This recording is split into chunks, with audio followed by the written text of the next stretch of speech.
বাংলাদেশ সরকারের বারবার আপত্তি ও কূটনৈতিক উদ্বেগ সত্ত্বেও ভারত দেশটিতে অবস্থানরত অনিবন্ধিত বাংলাদেশিদের সীমান্ত পথে ফেরত পাঠানো তথা পুশব্যাক কার্যক্রম চালিয়ে যাচ্ছে। ভারতীয় সংবাদ মাধ্যম দ্য ওয়ার জানায়, গত রোববার ভারতের উত্তরপ্রদেশ রাজ্যের গাজিয়াবাদ থেকে প্রায় ১৬০ জন অনিবন্ধিত বাংলাদেশিকে বিমানবাহিনীর একটি বিশেষ উড়োজাহাজে করে আগরতলায় আনা হয়।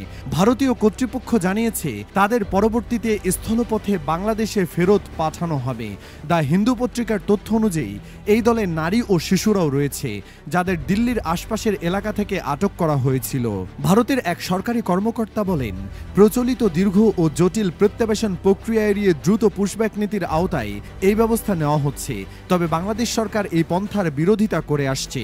গত ৮ মে ভারতের কাছে পাঠানো একটি কূটনৈতিক পত্রে ঢাকা সরকারের পক্ষ থেকে উদ্বেগ জানিয়ে বলা হয়, এমন একতরফা কার্যক্রম গ্রহণযোগ্য নয় এবং ভারতকে প্রচলিত ও সম্মতিপূর্ণ প্রত্যাবাসন প্রক্রিয়া অনুসরণের আহ্বান জানানো হয়। পেহেলগামের সন্ত্রাসী হামলার পর ভারতে অনুপ্রবেশ রোধে একাধিক রাজ্যে নজরদারি ও অভিযান জোরদার করা হয়েছে। সরকারি হিসাব অনুযায়ী সম্প্রতি ৫ শতাধিক বাংলাদেশিকে পূর্ব সীমান্ত দিয়ে দেশে ফেরত পাঠানো হয়েছে। এসব অনুপ্রবেশকারীদের প্রথমে আটক করে তাদের বায়োমেট্রিক তথ্য সংগ্রহ করা হয়। পূর্বে প্রাপ্ত আধার কার্ড বা অন্য জাতীয় পরিচয়পত্র বাতিল করে দেওয়া হয় এবং তাদের কালো তালিকাভুক্ত করা হয়, যাতে ভবিষ্যতে তারা ভারতে ফিরে এসে সরকারি কোনো সুবিধা না পায়। আটকের পর এসব ব্যক্তিকে ভারতের সীমান্তরক্ষী বাহিনী বিএসএফ এর হাতে তুলে দেওয়া হয়, যারা তাদের সরাসরি সীমান্ত পথে বাংলাদেশে ফেরত পাঠায়। এর আগেও ৪ মে গুজরাট থেকে আটক করা হয় ৩০০ বাংলাদেশিকে, যাদের মধ্যে ২০০ জন নারী ও শিশুও ছিলেন।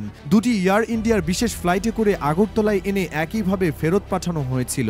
২৬ মে ঢাকায় এক সংবাদ সম্মেলনে বাংলাদেশ সেনাবাহিনীর মিলিটারি অপারেশনস ডিরেক্টরেটের পরিচালক ব্রিগেডিয়ার জেনারেল মোহাম্মদ নাজিম উদ্দৌলা বলেন, এই ধরনের পুশিং কার্যক্রম বাংলাদেশ সরকারের জন্য গ্রহণযোগ্য নয়। তিনি আরও সতর্ক করে বলেন, সীমান্তে ব্যবস্থাপনা ও দ্বিপাক্ষিক প্রক্রিয়া উপেক্ষা করলে তা প্রতিবেশী সম্পর্কের উপর নেতিবাচক প্রভাব ফেলতে পারে।